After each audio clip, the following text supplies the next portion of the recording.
because of the approaching winter days we have coming upon us and the approaching days we have when we can spend more time with our family and friends, I thought it would be a good idea for us to look at the idea of Christmas before Christmas actually gets here.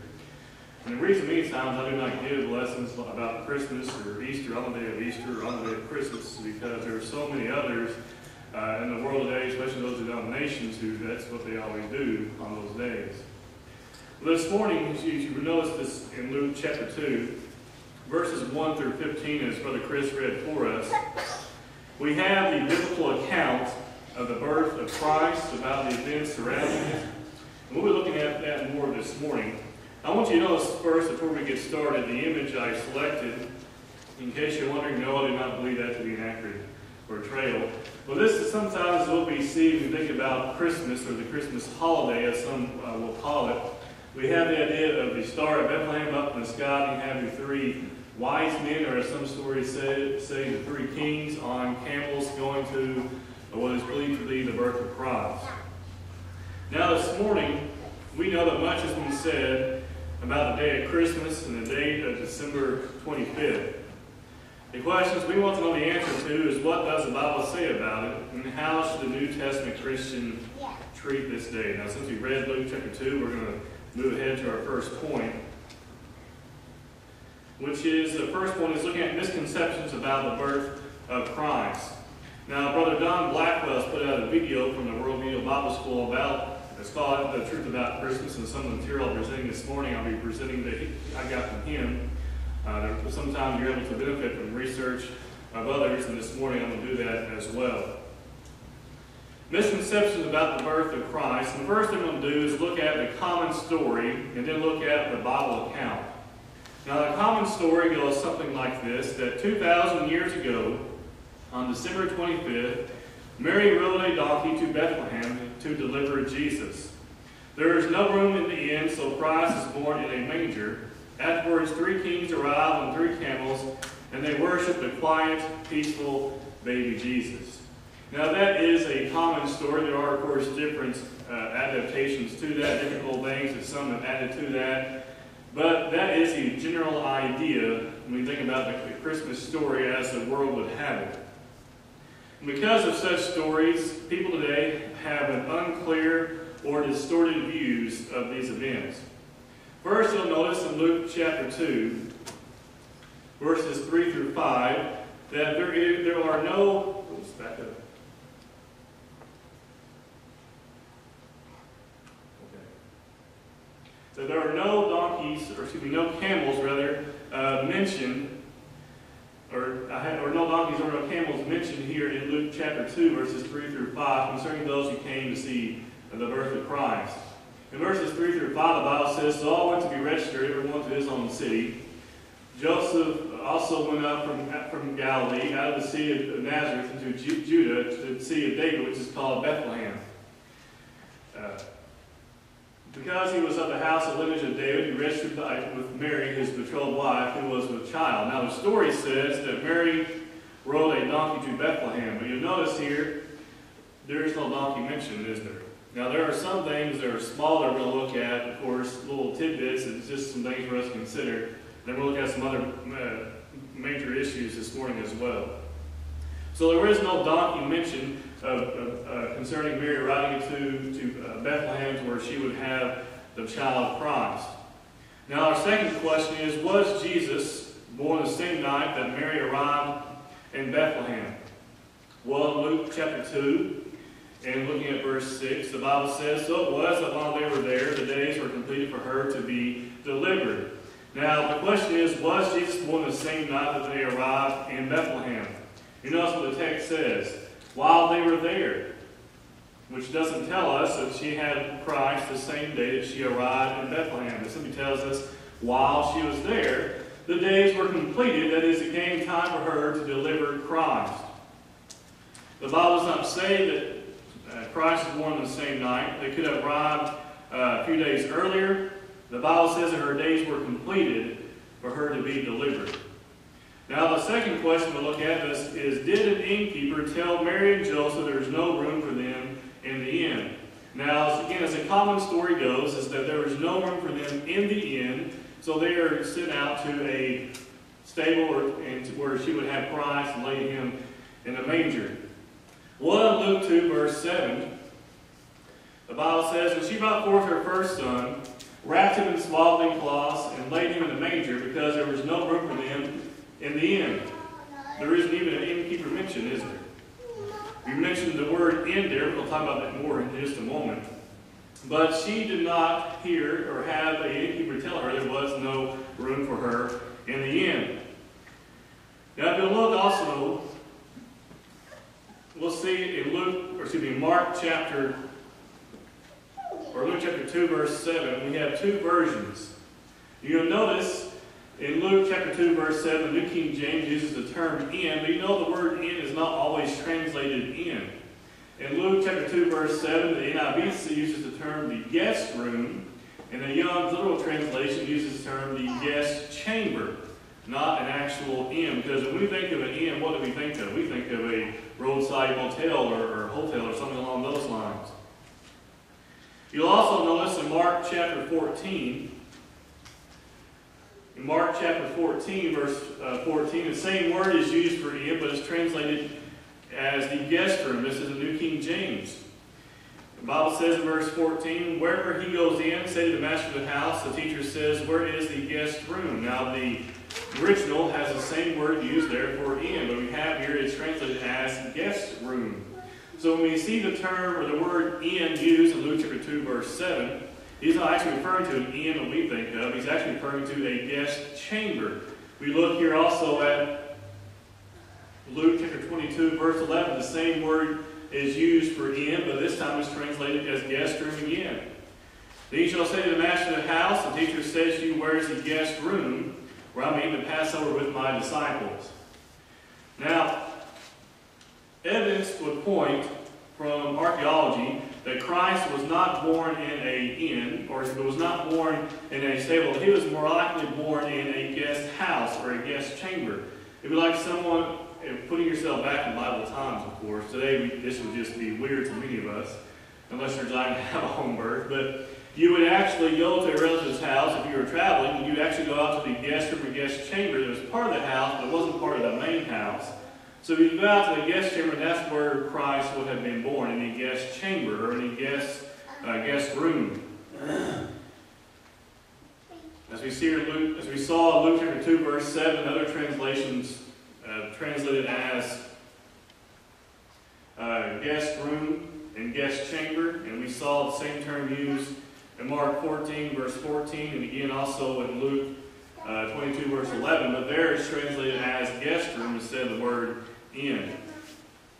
So the next question we have to look at is, what time of the year was Christ born? Now this, of course, is the biggest question of all. Now we have seen already that as we're comparing the common story to the Bible account, the common story has Mary riding to Bethlehem on a donkey. The Bible doesn't say such. The common story has the innkeeper tearing Mary and Joseph. There's no room for them. Well, there was no innkeeper even mentioned there. The word inn is actually referring to a guest room or a guest chamber. And the next question is, what time of the year was Christ born? Well, looking at Luke chapter 2 and looking at verse 11, "For there is born to you this day in the city of David a Savior who is Christ the Lord." Now, we don't have a specific date given outright in the Bible. We can look at other events that have taken place and taken place recently to get a general idea about what time of the year Christ was born. Now, biblical evidence would indicate that it could not be in December. If you go back and look at Luke chapter 2, verses 1 through 15, you'll find the phrase, "The shepherds were out in the fields." How could the shepherds be out in the fields, or why would they be out in the fields in the month of December, when it's not the time where they would be out tending the flock? During the time of cold weather and bad weather, they wouldn't be out in the fields. So if they're out in the fields, it could not be during the month of December.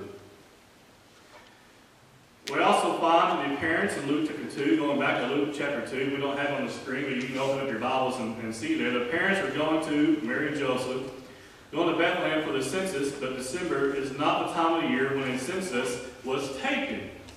Because of the difficulty of travel in winter weather, poor road conditions, would be less people would travel for the census. So when you think about it, does it make any sense, common sense, to have a census in a time of year where it would be difficult for people to travel because of the weather, because of the snow, because of the poor road conditions? Well, that'd be a bad time to have it. You want to have it at a time where the weather is the best, where the roads are not going to be horrible, so more people can come, so you have a more accurate census.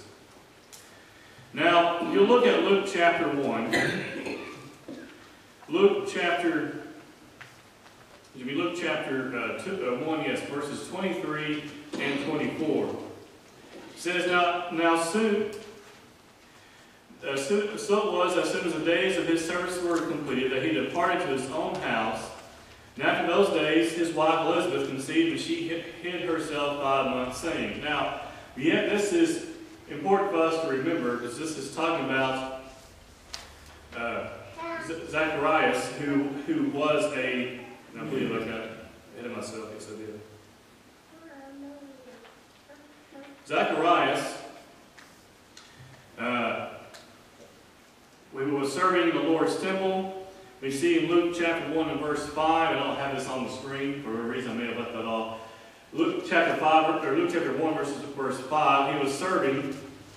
We have Christ was 6 months younger than John the Baptist, Luke chapter 1 verse 5. And Zacharias, and of course Abias, as pronounced there, was serving in the Lord's temple. On the 8th course, he's supposed to serve, because of the feast day he would serve on the 9th week. The month of Nisan, N-I-S-A-N, is the first month of the Hebrew calendar, which corresponds with our month of March. Now, Zacharias' week of the temple service fell in the month of May.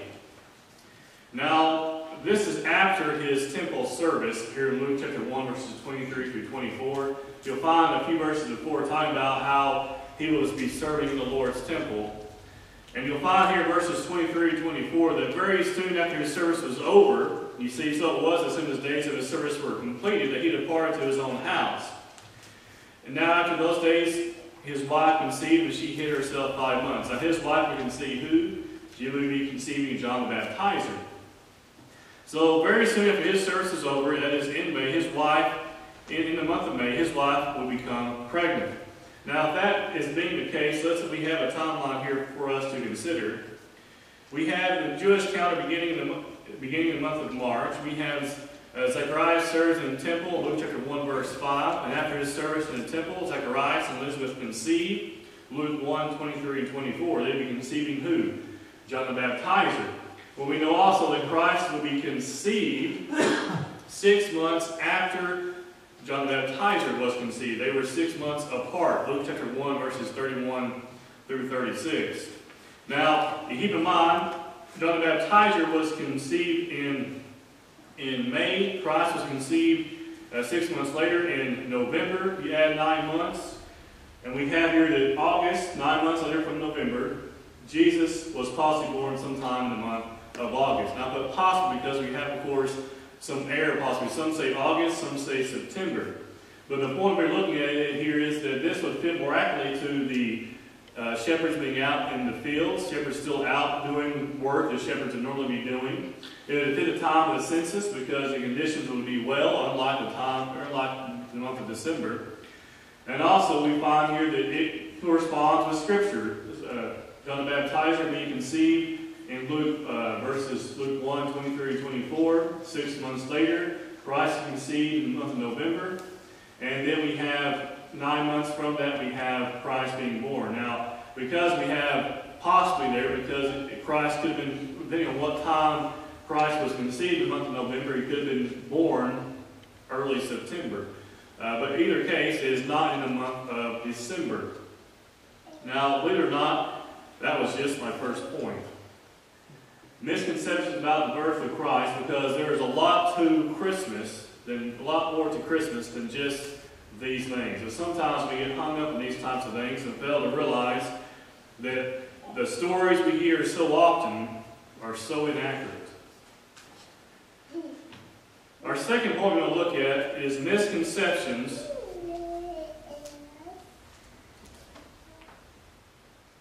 about the meaning of misconceptions about the meaning of Christmas. And to me, this is almost more important than what time of the year Christ is born, because what people put into the idea of Christmas really is what is passed down. We pass down our own views of holidays and special days to our family, and sometimes years later we don't realize why they do the things they do. The meaning of Christmas. Well, the Bible does not attach any religious significance to Christmas. You can search through every Bible and put in every term, unless some Yahoo is out there that I don't know about. You don't find the word Christmas anywhere in Scripture. The Bible doesn't refer to it as a holiday or a special day that we are to observe. Christmas does not appear in the Bible. The concept came long after the Bible had been completed. Mesopotamians celebrated winter festivals before Christ. They had a connection to their pagan gods. And what would later become the Roman Catholic Church, they started a special event in fear that their members would be drawn into festivals held by others. So because they feared their members would be drawn away into the festivals, like the winter festivals of those of the Mesopotamian background, they didn't want them drawn away to other festivals which could possibly pull them away from the Roman Catholic faith. So their alternative was Christmas, and it was created to counter pagan festivals. It is not a holy day and did not come from God. Another misconception of the meaning of Christmas is that Christ is re-sacrificed in the observance of the Lord's Supper. Now the word Christmas comes from two words, Christ and Mass, Mass, M-A-S-S, meaning the term that the Catholics use. This term refers to the gathering or Mass of the Catholic Church, thus you have Christ Mass. A special Mass of the Catholic Church when Jesus this is their belief, is re-sacrificed in the observance of the Lord's Supper. This Mass takes place in commemoration of the birth of Christ. They commemorate the birth of Christ with the Lord's Supper, where they say He is re-sacrificed. Well, Christ is not re-sacrificed. Hebrews 9 verse 28 says, so Christ was offered once to bear the sins of many. To those who eagerly wait for Him, who will appear a second time apart from sin for salvation. Hebrews 10 verse 26, for we sin willfully if we have received the knowledge of truth, there no longer remains a sacrifice for sins, a sacrifice, not multiple, but one sacrifice for sins. We are told not to celebrate or to remember the birth of Christ, but we are to remember His death. This is done by partaking of the Lord's Supper on the first day of the week, every week, and not once a year. You know, it baffles me that so many who want to celebrate Christmas as the birth of Christ, why not do it more than once a year? Why not do it more often than that? We remember the Lord's Supper, the Lord's death, every week. When we look at Acts chapter 20, in verse 7, the Bible says, now the first day of the week, when the disciples came together to break bread, Paul ran apart the next day, spoke to them, and continued his message until midnight. On the first day of the week, they came together to break bread, that is, to have the Lord's Supper, so they can remember His death as the Lord had commanded. Now, the meaning of Christmas, this is going to carry on into our next point, which is Christmas and the Christian, misconceptions about the celebration of Christmas. And our first point is it sinful to celebrate Christmas? Now, when we say celebrate, we don't mean getting together just family and friends. When we say celebrate Christmas, we mean there are those who, of course, who get together and remember as the birth of Christ, and they leave, when they have a prayer, they mention the birth of Christ, and this is the day He was born. Remember all this. Well, if we remember it in that sense, then yes, it is sinful. But when we take the day that the world uses as Christmas, and we have it as a day to not have to work, we have a day off of work, or a few days off of work, instead we use it as a time to be with family and friends, because the world decides we can have a few days off for this day that they celebrate for a totally different reason than we do, then we can use that day to be with family and friends and not be contradicting ourselves when we say we use Christmas as a time to be with family and friends. And with that in mind, is there anything wrong with getting together with family, giving and receiving gifts, singing songs unrelated to the birth of Christ, drinking hot chocolate, making gingerbread houses, all those things? Are those things sinful? Is that celebrating Christmas? I don't see Christmas anywhere in that. Well, I see is enjoying the winter holiday, going outside and making the snowman. I'm not worshiping or remembering the birth of Christ. I'm not worshiping or remembering some fancy snowman. I want to go outside and have fun with family and friends. It's not remembering the birth of Christ. The thing we have to remember about holidays is the intention. Are we intending to remember it as a special holy day? If we're not, then that changes things. But we also have to be very careful as well. If we place a star of Bethlehem, that's what it is. We have Christmas trees, we put a star on top of it. That star is known as the Star of Bethlehem. If we use a star such as that, or use a nativity scene, that would be different, would no doubt promote, or could promote, a worldly sense, a worldly view of Christmas. So if we are not celebrating Christmas as the birth of Christ, then we should be careful to make sure that we're not allowing others to think that we are. If we tell someone we don't believe Christmas is the birth of Christ, as we're putting up our nativity scene outside the front yard, we're contradicting ourselves. If we say we don't believe Christmas as the birth of Christ, as we're putting up or putting in some religious movie that promotes Christmas as the birth of Christ, we're contradicting ourselves. There is also a big problem with this day that is unrelated to the birth of Christ. That is that so many connect with this day presents. Instead of, and this is moving a little bit away from the idea of the birth of Christ, holidays have a bad problem with materialism, don't they? I remember watching different movies. We have a spoiled child. He goes up and he counts the presents, and he says, "Well, I had this many this year or last year, and I don't have that many this year." But, it goes beyond the problem of children wanting presents and parents giving them all those presents. There's nothing wrong so long as we use some common sense and don't allow ourselves to teach our children by our actions materialism is okay. Because there are more important things in this life than material possessions. But there's also the idea of greed. Because we're spending money on people. Sometimes there are those who talk about how they spend all the holiday season shopping and spending all this money. I'll spend so much money on this person, so much money on this person. They kind of say it in a haughty attitude because they're proud of how much they can spend that holiday season. Or they boast about it. That's not what Christians should be doing. Anytime we allow ourselves to put possession and material things and money and to use that to try to gain favoritism of others or friendship of others or to make ourselves feel better, that is not what the Christian ought to be doing. There's so much greed and things going on during this holiday. And you think about this today is December 1st. This is a perfect time to say this.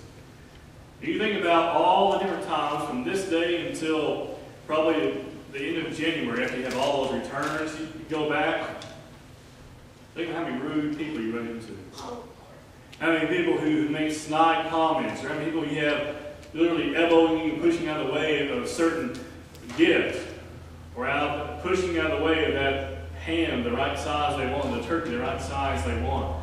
During this holiday, we have some of the most un-Christian behavior going on during a time it's supposed to be recognized as the birth of Christ. That's ridiculous, isn't it?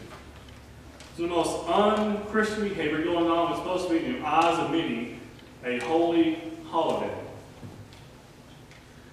Some have argued that Christmas is of Catholic origin, which it is, and to celebrate it perpetuates or promotes error and that the use of the term Christmas would show our support of the worldly view of Christmas. Now you'll notice on our calendar out in the foyer, we have December 25th, I put the day Christmas Day, because that's the day we know what day that is. We know that is December 25th.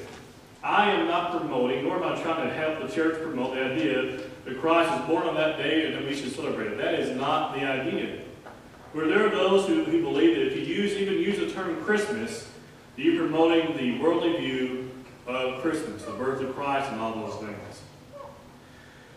Well, the word Christmas no longer refers to a specific Catholic Mass, because they no longer do those things, or they may no longer teach those things. Maybe not in all the locations of the Catholic Church, because like many denominations, you have two churches side by side, the same name, that teach different things.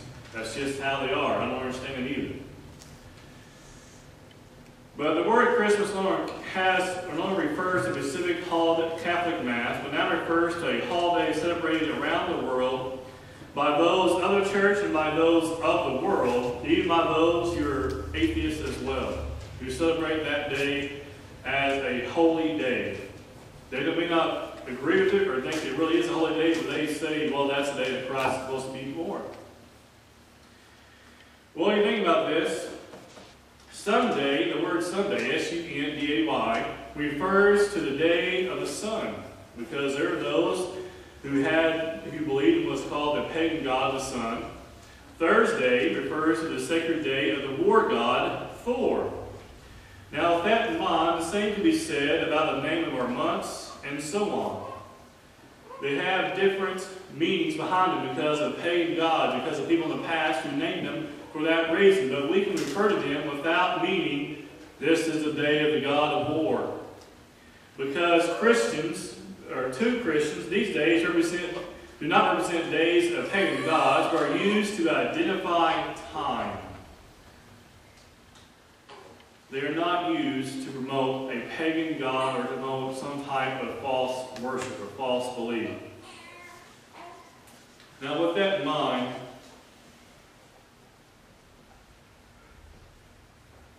Christmas, as we have seen throughout the book of Luke, the first chapter of Luke and the second chapter of Luke, is not mentioned for us to celebrate Christmas at all. We have the example of those shepherds, not even kings, not even wise men, but shepherds who came from afar to see the event. They wanted to see what was happening.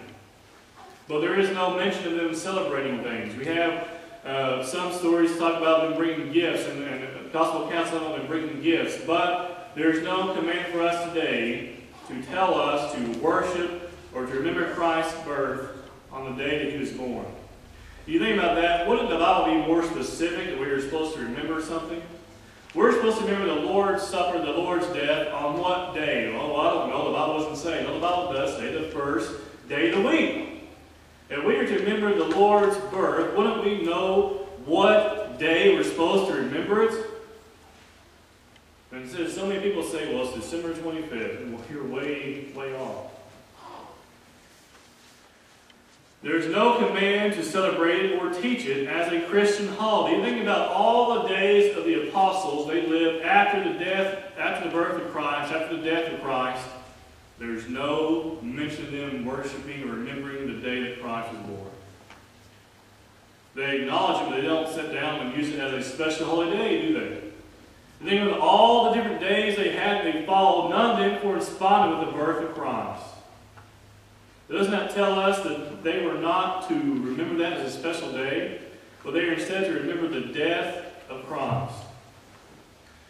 If we believe it is wrong to use this day for family and friends, then by all means do not treat it any differently from any other day. If you do not believe that day is a good time to use that for family and friends, then that's fine.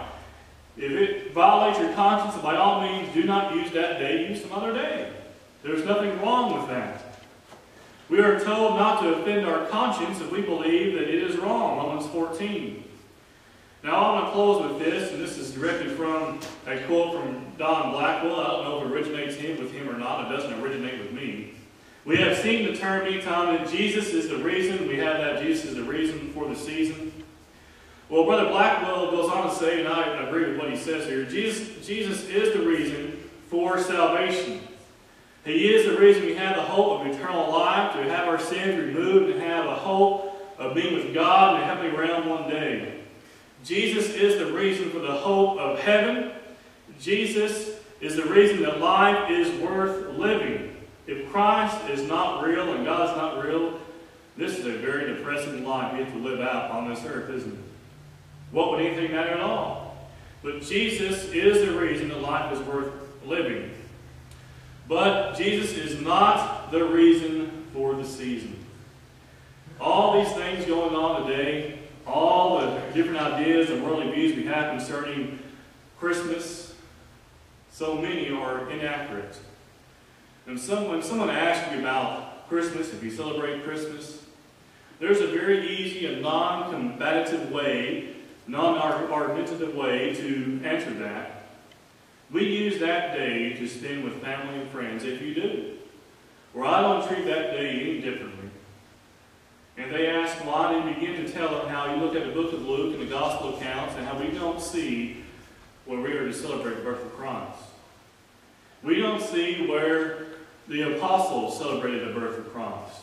We don't see where anyone, except from the time that said that the literal birth of Christ, where anyone did anything special concerning the birth of Christ. That doesn't mean we don't acknowledge in our mind. It doesn't mean we're not appreciative of the birth of Christ, recognize what happened when Christ came to the world. But instead, we remember what the Bible tells us to remember. The Bible tells us it is important for us to remember the death of Christ. Because it wasn't the birth of Christ that removed our sins, but it was the death of Christ that removed our sins. It wasn't the birth of Christ that gave us the hope of eternal life. It was the death of Christ that gave us the hope of eternal life. Jesus being born gave him an opportunity to teach all mankind, but until he died on the cross, it wasn't completed. You compare the birth and the death of Christ, you can see very easily why we are to remember the death of Christ and what he has done for us on the cross, and why so little is said about the birth of Christ, other than it was a day where we can know the Lord came to be on earth so he could teach all those who would listen, and all those who had ear to hear the gospel so they could have eternal life, and have their sins remitted by his blood that was shed on the cross.